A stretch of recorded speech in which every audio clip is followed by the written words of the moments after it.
Hey everyone, I'm Stephanie, and I believe that the right book at the right time can change lives, and that all readers should read children's literature, especially adults. So that's what we do here on the KidLit Love podcast. We celebrate all things children's literature: picture books, early readers, middle grade, and young adult novels for readers of all ages. In each episode, we'll talk with children's literature authors and discuss their books, their hopes, their dreams for readers, their writing process, and much, much more. Whether you're an adult reading to their inner child or connecting the young readers in your life with fantastic books, you've come to the right place. So grab a notebook to build your TBR, and let's get to today's episode of KidLit Love.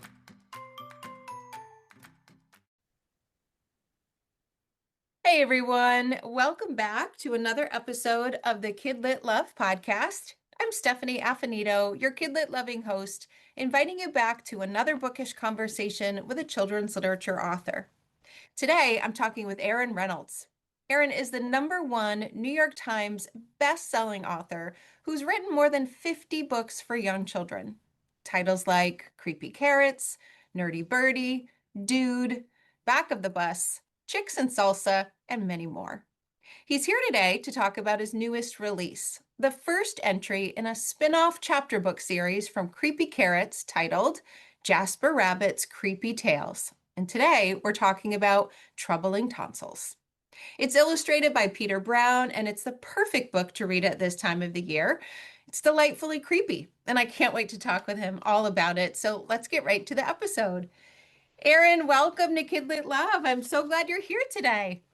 Thanks, Stephanie. Thanks for having me. I really appreciate it. Oh, of course. As I mentioned off of the camera before we clicked record, as part of my work as a teacher educator, as part of my work leading after school programs, oh, we have so enjoyed Creepy Carrots and Nerdy Birdie and Dude. And I purposely put my favorites into the introduction of the episode. So I'm really excited to be able to talk with you and then share the episode with all the teachers who we've looked at your books together.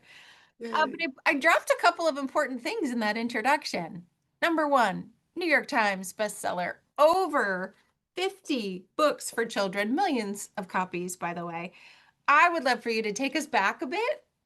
Maybe not all the way to the beginning, but take us back and tell us a bit about your journey from where you started to now, kind of launching this new chapter book series into the world.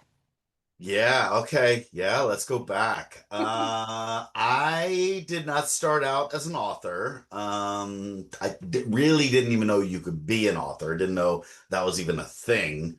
Knew I was creative, knew I had a big imagination, did a lot of theater in high school and stuff like that. So when it came time to figure out a career in college and all that stuff, I was like, I think I'm gonna be an actor. I think I'll do theater. So I went to college to a theater school and studied stage theater, and music and singing and dance and everything that goes with that. And then after I graduated, I moved to Chicago and set out to become a stage actor. And I did. I did a good many shows over a number of years, and was in that industry for about 12 years ish or so. Doing great, getting cast, doing lots of fun stuff.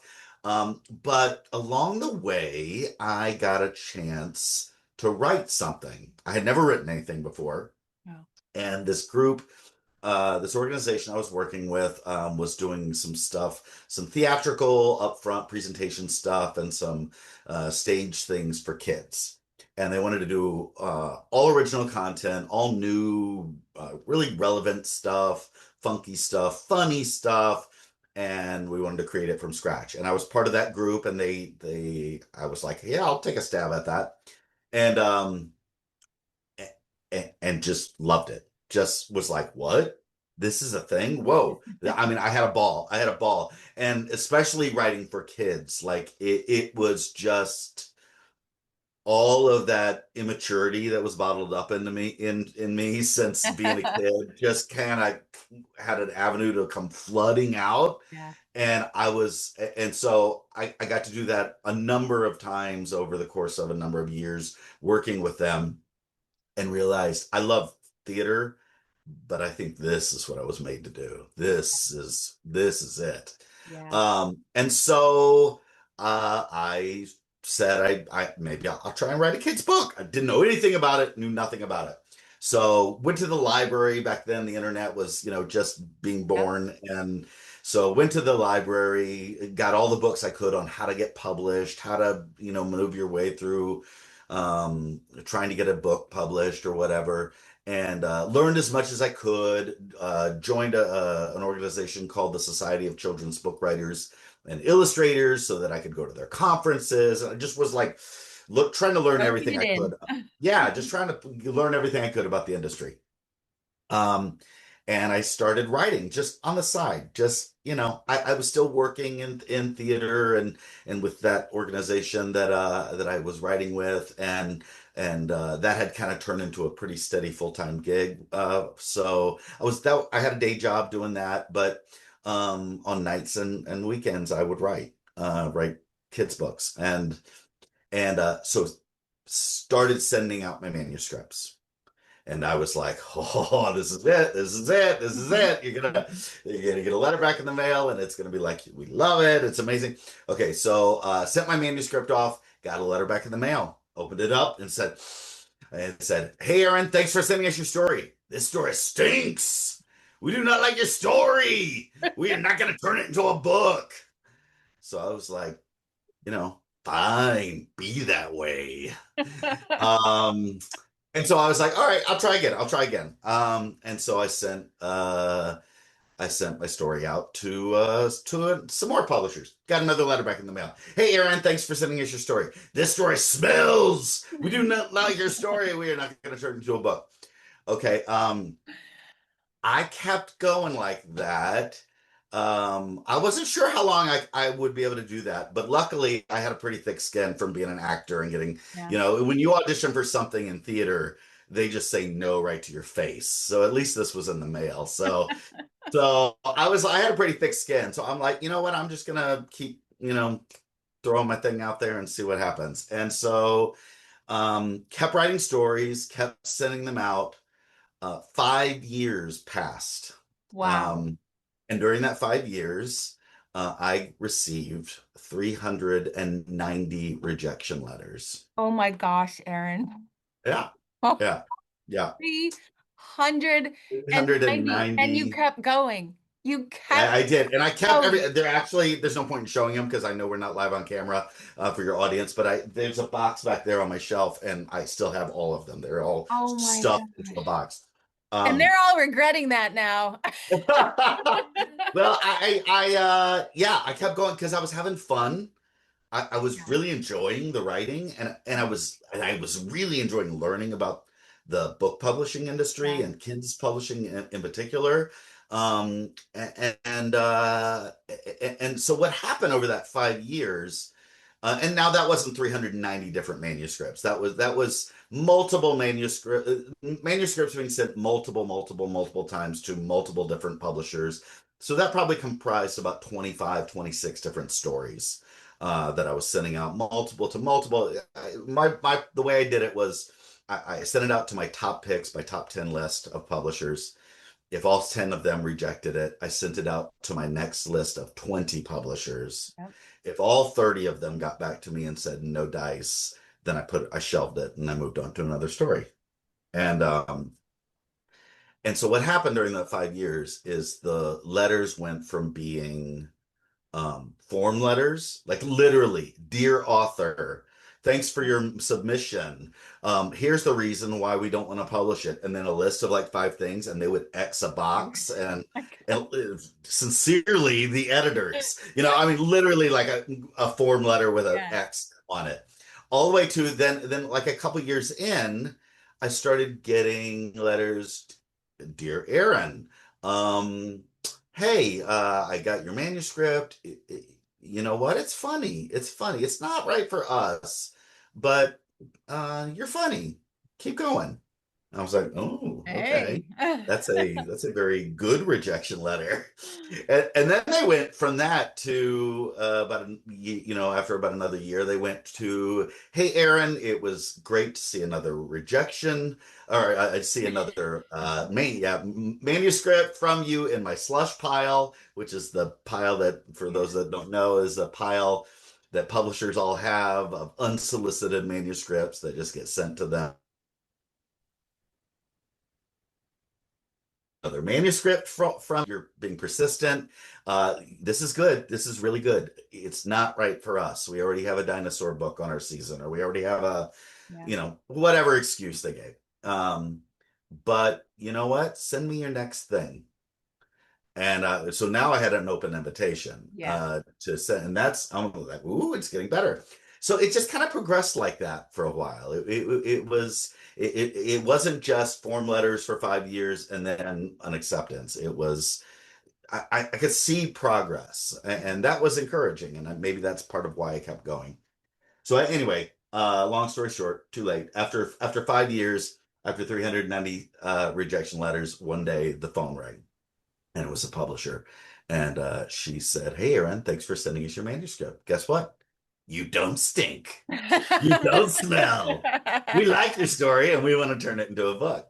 And so that story became my very first picture book, and it became a picture book called Chicks and Salsa. And that was my first one, came out in 2004. And then that same publisher rejected my next seven manuscripts. Wow. So it Not really, one and done. yeah. Um, and but then eventually I got another sale, and then eventually I got another sale, and suddenly I was starting to get more sales, and I was still getting rejections, but I was getting more and more sales. So uh so so then I was, I was like, I still couldn't be a full-time author. I wasn't a full-time author at this point. Um and I kind of started to resign that maybe I would never be able to be, because just the way authors get paid, it's just very inconsistent and it's not like you get a paycheck every 2 weeks. It's very hard to plan a life and build a family and all that around. And so I was like, maybe this will always just be a side thing, and Mhm. that's okay. Um, and so I was doing steady. I was what we call a solid mid-list author. I was getting regular acceptances. My books were selling. They were earning out their advances. The advances weren't huge, but they were lovely. Um, and I had about 30 some odd books out at that point, maybe 25, 30 books. And then I wrote Creepy Carrots, and that was a game changer for me. That changed everything. Yeah. It got paired with Peter Brown, which was like, oh, dream come Yeah. true. And then it won the Caldecott honor, which immediately rocketed to the New York Times list. And then um and after that, it was like, okay, maybe I can do this full time. Yeah. So it was a lot of persistence Mhm. and a lot of luck. Because there's lots of authors who are just solid mid-listers their whole career and never have a breakout hit. And I just really lucked out that the stars aligned. This weird little story at Creepy Carrots that got widely rejected, by the way. There were a lot of publishers that were like, this is weird. This is not for children. Who hurt you? Um, they didn't get it. And then my editor at Simon and Schuster got it Yeah. and saw it and attached an amazing illustrator to it that could take it further than it already was. And Wow. so I'll eternally be thankful for those carrots, because they not only did they put my kids through college, but they made it possible for me to become a full-time author. Yeah. Yeah. Plus all of those years of you writing and not Yeah. giving up and all of the letters. It's like this beautiful big giant snowball kind of rolling down the hill and then here we are. Wow. Such an amazing backstory. Yeah, yeah. So let's talk a little bit more about creepy carrots. I didn't know that it had gotten rejected, which again, I bet you they're kicking themselves now for that. But I know listeners likely know creepy carrots like I do, but just give us the bit of the overview of creepy carrots because it's really important to the books that we're going to be talking about today. Yeah. Yeah, it's I wanted to write a weird creepy story. In my head I was like, could I write a horror story for the picture book audience? Is that doable? Is that a thing? And so I thought about the most traditional warm, cozy, fuzzy story I could think of, the most traditional premise I could think of, which was cute little bunny rabbit loves carrots and steals carrots from a nearby farm or a nearby field or whatever. I mean, Yeah. Peter Rabbit straight out, and just a very well-known premise to a kid. And then I was like, all right, let's take that and then let's make it weird.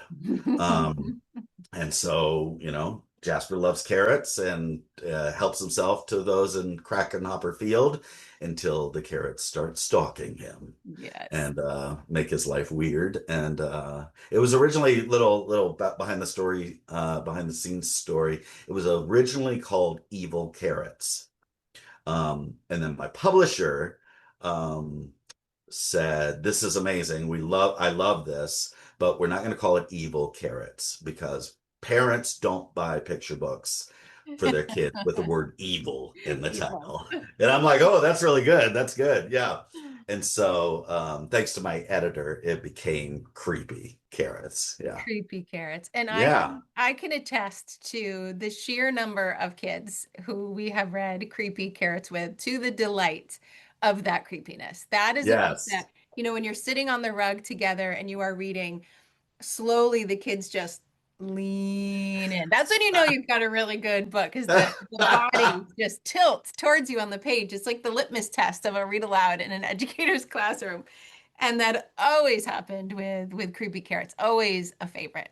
Always a Well, and the development of the of the following two picture books um was really unintentional. Like I wrote Creepy Carrots as a standalone. I never expected it to hit favorite. big.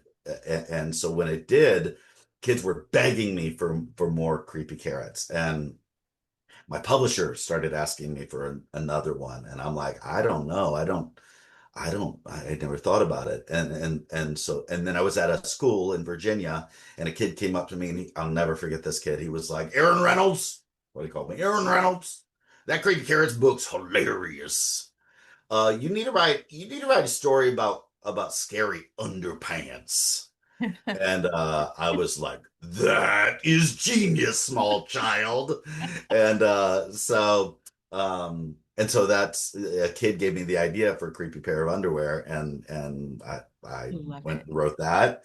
And then the publisher wanted another one, and I was like, I don't know. And writing the third one, because I was nervous every time because Creepy Mhm. Carrots had done so well. I didn't want to do anything to mar it, and I didn't Yeah. want to do anything to.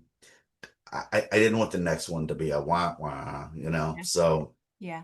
So I was so delighted when Creepy Pair of Underwear did well, and um, and then the publisher wanted a third one, and I was so nervous, and I went round and round and round. I wrote multiple other manuscripts that never saw light of day. I had a creepy toothbrush story. I had a creepy toothpaste story. I got several things, and I was just like, it's not hitting for me. It's not hitting. Yeah. And my publisher was like, no, I think this could be good. And I'm like, it's not. No, it's not Mhm. good enough. Um, it was really important to me that I show up with my best Yeah. on a third one and a fourth one and a fifth one if there are any, because um, and so I just kind of sat with it, and then the story of Creepy Crayon started to form in my head, and I'm like, okay, the story is there. I can make the rest work. I can make the funny work. I can make the jokes work.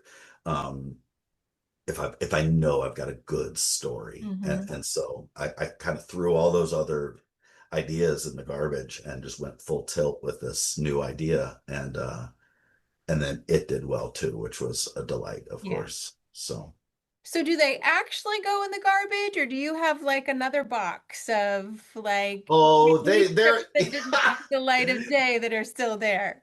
they live in the graveyard bowels of my hard drive. They're in there somewhere still. I could unearth them if I had Right. to. You never know, right? Yeah, That could be a yeah. planting ground Yes, for whatever comes next. Okay. absolutely. That's good to know. Well, so creepy carrots, you have this wonderful set of devoted readers who are telling you what they want you to write next, and they're grown up.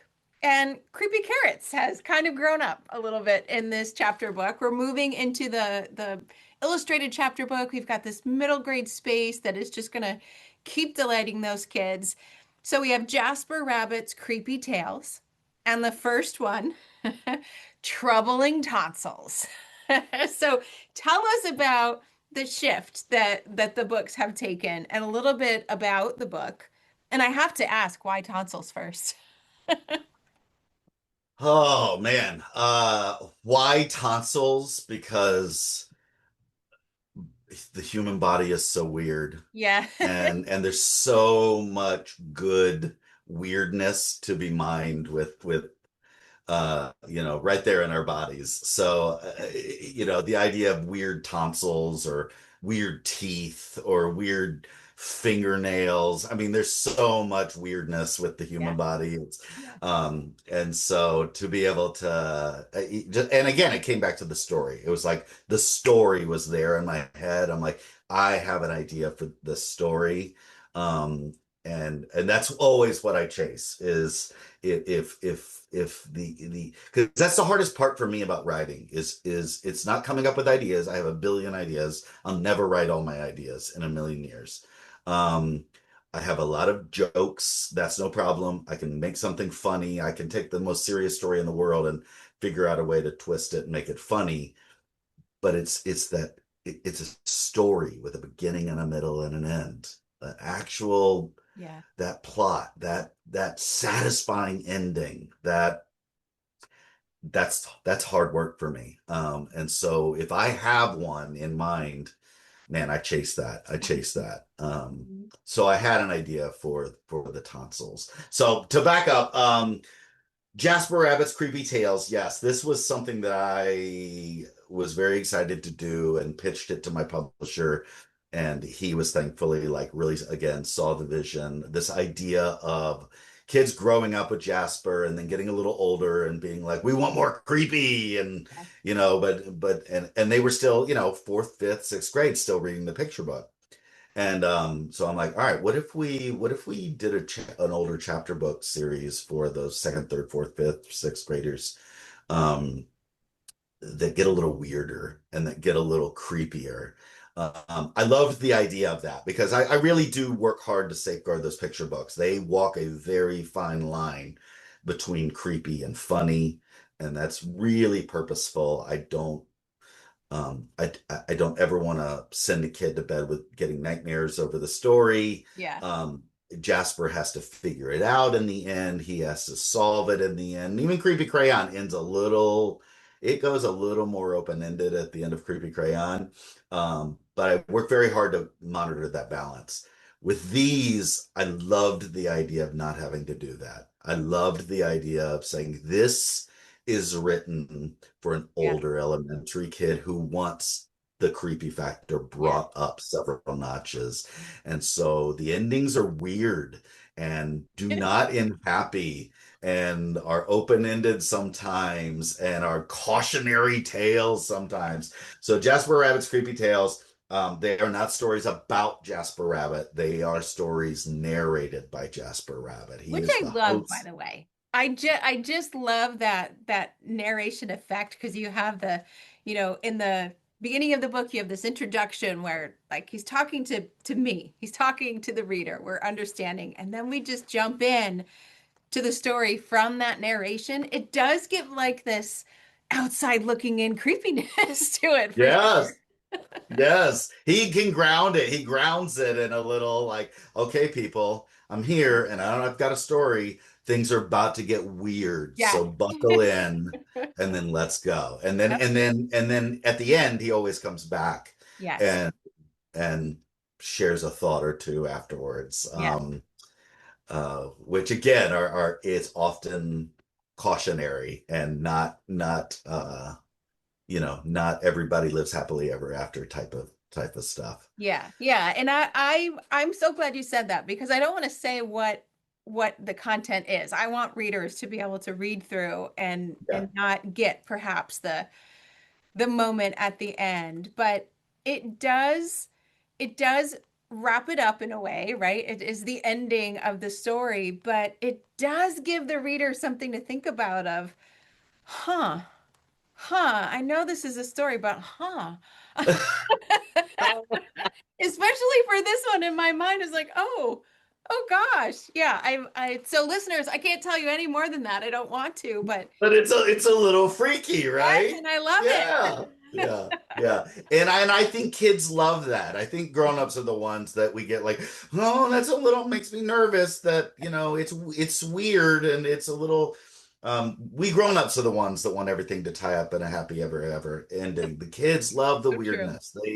They buy into it and they go with it. And the kids who I've read it to, I was just in some schools in Lake Tahoe earlier this week, and we were reading it, and it's been out about a month and a half now. So these kids have a lot of them have already read it all the way to the end, and they were like, "It was so weird and so freaky, and I loved it. What's next?" That's So exactly it. Yes.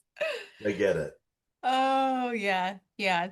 So listeners will have to figure that out Yeah, themselves. But there is the creepiness, there's fun and there's yes, humor always. built in. And of course, because of these illustrations. So readers, if they don't know the book, or listeners, I should say, the book starts off with these glossier pages. It still is creepy gray, blacks, white, except the title, which is in a really oozy tonsil color that says troubling tonsils in the beginning, which really gets readers. And then the whole book just has that background that is that spookiness and the images, of course. We have to mention Peter Brown again for these Brilliant. images. I don't know how he brings tonsils to life in such a great way, but he does. He brings the mood. He brings the message of what's going on, and he definitely brings the creepiness in those. Yeah, he's brilliant with how and I said this earlier, but I really want to emphasize it, is he it's such a joy as someone who doesn't illustrate their own stuff. It's such a joy to work with someone like Peter who doesn't just illustrate what you wrote, but takes it somewhere new. He takes my story further than I took it. And it's just so brilliant, and I feel very privileged because I know Peter doesn't really illustrate for people other than himself. He writes and illustrates his own stuff, Yeah. and I know he likes to keep it that way. So the fact that when he read the first Creepy Carrots and said, I want to illustrate this. He said I wanted to illustrate it because it was completely unlike anything I would write, Yeah. and yet I could still see it. And so it was Wow. he just comes up with these brilliant things that what the tonsils look like, and Yeah. I don't give him any descriptors to work with. I leave it purposefully Yeah. out of the narration, um because I know he's going to bring that in the Right. pictures, and then the words in the pictures get to dance in a way where they're not repeating each other's job. Yeah, Yeah. it's just inspired.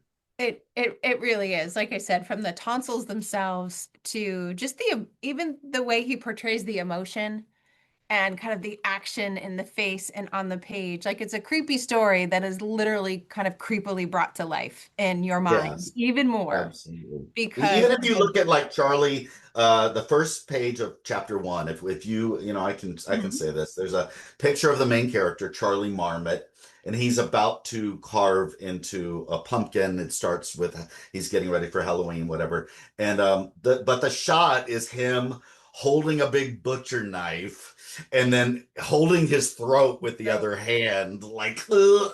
It's there's nothing having to do with anything creepy yet, yeah. but there's just that little foreshadowing of, you Yep. know, this Yeah. creepiness. Yeah, yeah. Yeah. Like It's what's gonna happen with that knife and your blood? yeah, yeah, There's yeah, like yeah, sore throat doesn't enter the first thing you think of when you look at that picture. yeah, It is sure to be a delight. It's perfect for launching at this time of year, of course, because we are kind of moving into creepy season. But yeah. more, can you give us a little sneak peek into the other two that will be coming? I can. So, like we said, the first one, new one, which hopefully people have already been looking at and seeing, stars Charlie Marmot, who has an infection in his tonsils and has to go get them out. And he has this brilliant idea to take them to show and tell once they're out in a jar and show them off to everyone. But when he goes to get his tonsils out on the day of his operation, they're already gone. And then it just gets weirder from It there. does get Um, weird. so that's book one. Book two is called Unsettling Salad. And it is, and if you pick up book one and you look on the back page, there's a sneak preview of books two and three because it was really important to us. Like sometimes kids have to wait, like book one comes out and then the next one doesn't come out for a year or Here. Yep. two. And my publisher and I really talked a lot about that because we wanted to build momentum, but Yeah. we also wanted kids not to have Yeah. to wait just long enough. So the first three books all hit this school year. So book two comes out in Great. February. It's called Unsettling Salad, and it is about a possum and a badger who are best friends and have an extremely close encounter of the vegetable kind. And I won't say much more than that, but I will say it is a monster story. Oh, I can't Um, wait. yeah, yeah, yeah. And I think that's every like some of my favorite old shows, like The X-Files and The Twilight Zone and Yeah. things like that. Often they were just weird supernatural circumstances, and I kind of feel like that's what happens in Troubling Tonsils. But every now and again, there would be an episode that was a monster story. Yep. And Unsettling Salad, you would never know to look at the cover, but it is a monster story in Okay. the most ridiculous, absurd, hilarious way possible. So that's book two comes out in February. And then book three is currently scheduled for May release. Okay. Um, but I'm going to just throw this out there. I don't know for sure where it's landed, but the publisher's been talking about maybe bumping it to the following fall because they, like you, understand that while we want to get it out there, fall is the perfect Perfect. time, and right before people are heading off to summer break may not be the best time Yeah. for it to have its full glory. So Yeah. book three is called Yarn is Everything. And it is about a mole girl who is addicted to crochet. It is basically the supernatural crocheting story that you never even knew you needed. And I need it. I need it. I'll wait until fall, but I need it. And the cover of this one, it definitely has the creepy factor in the cover. And Yeah. then you add that it's about crocheting and yarn. Yes, I am all in. All in. Yeah, yeah. I was like, I need to do a creepy crocheting book. It has to happen. Yeah. Yeah. Yeah, and between the three of them, so you've got tonsils, you've got salad, you have crocheting, every reader can find an interest, find themselves, in those books and just Yeah. build on them. So, as you think about this new chapter book series getting to the hands of kids, I would love to know what your hope is for the series or your hope for readers who get to encounter these creepy books. Yeah. First and foremost, I write for the kid I was before fifth grade. Mm, Because I hated books when I was a kid. Um, Yeah. A lot of kids are surprised to find an author hated books. I did not love books. I was a very rowdy kid, very loud, very large personality, very obnoxious. Like all this just in a smaller package, you know? And so I saw kids reading for fun, but it just looked like such a quiet thing to do for fun. So I kind of just decided no one really ever read to me growing up. My parents never really read. It was nothing they did, not that they were bad or anything, but they didn't really do that. Um so I saw kids reading for fun, and it just looked like such a quiet thing to do for fun for a rowdy kid like me. And so I kind of just, even though I never really read many books, I just decided, you know what, books and reading for fun, I'm pretty sure that's just for quiet kids. You know, I think that's what smart kids do for fun, not me. And then that all changed. I won't get into the full story, but that all changed in fifth grade because I had this amazing teacher named Mr. Hunter who read out loud to us Yes. every day. And he read, I'll never forget, because he read the very first week, the very first book he ever read, which I still remember decades later, was James and the Giant Peach. Yes. And I was like, I didn't know books could be like that. Yeah. Like this book wasn't quiet. This book was rowdy and it was funny and it was a little dark Yeah. and I liked it. Yes. Yeah. And so first and foremost, I want to write books like that. I'm always thinking about that kid who thinks they've already decided they don't love books. And so I hope kids like that grab this and go, this is so freaky and weird and funny, and I love it. I never read a book like that. Yeah. That's what I hope. And I hope that kids really embrace it. Like I think it could happen that some adults who don't know what they've signed on for might get it, you know, maybe they pre-order it or whatever, and they're like, looks different than the other three, because it is, but they might not realize it. So they might be like, I don't know, this is you've strayed from the old formula or whatever. Yeah, we've strayed. We've strayed. Yeah. Um, Yeah. but I hope kids will love the weirdness and love the funniness and love the freakiness and feel like they have found really out there books that speak to them.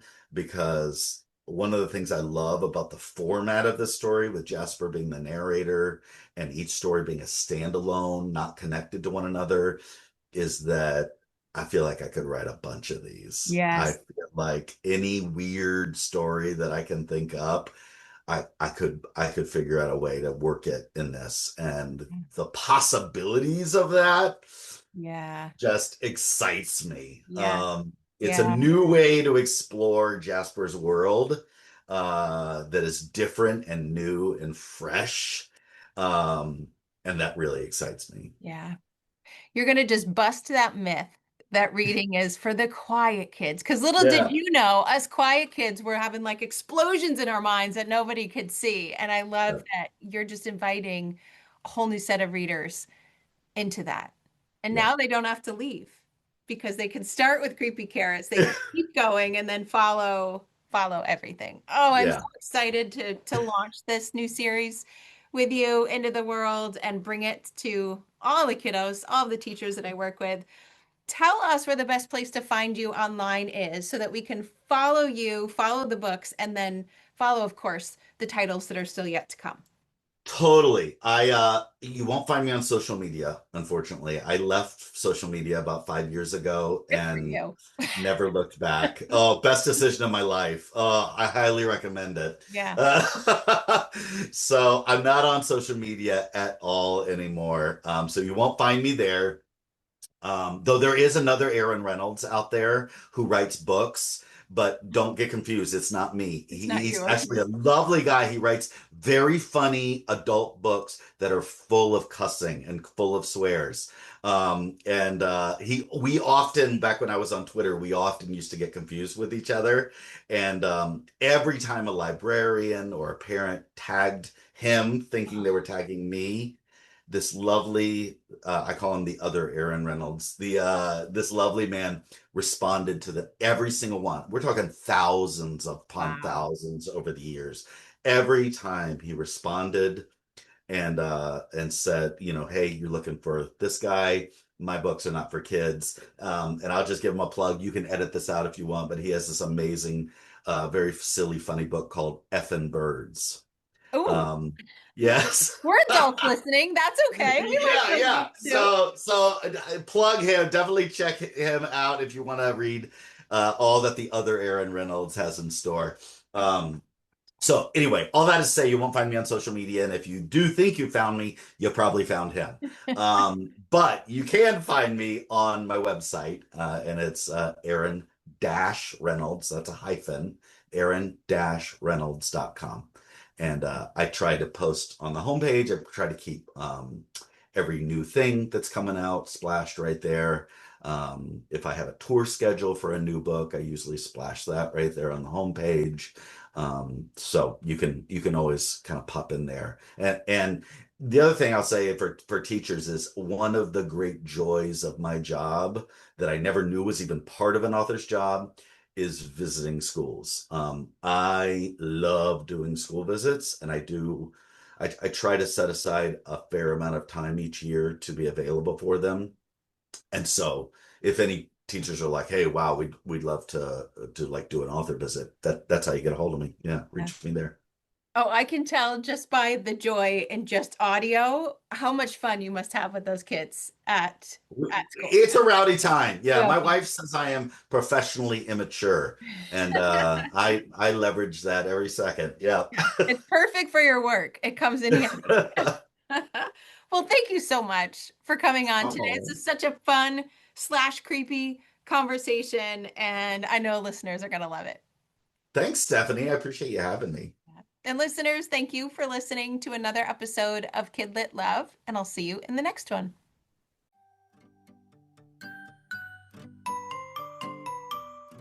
Thanks for listening to today's episode of the KidLit Love podcast. You'll find links to all of the books, resources, and ideas mentioned in the show notes and at alitlife.com.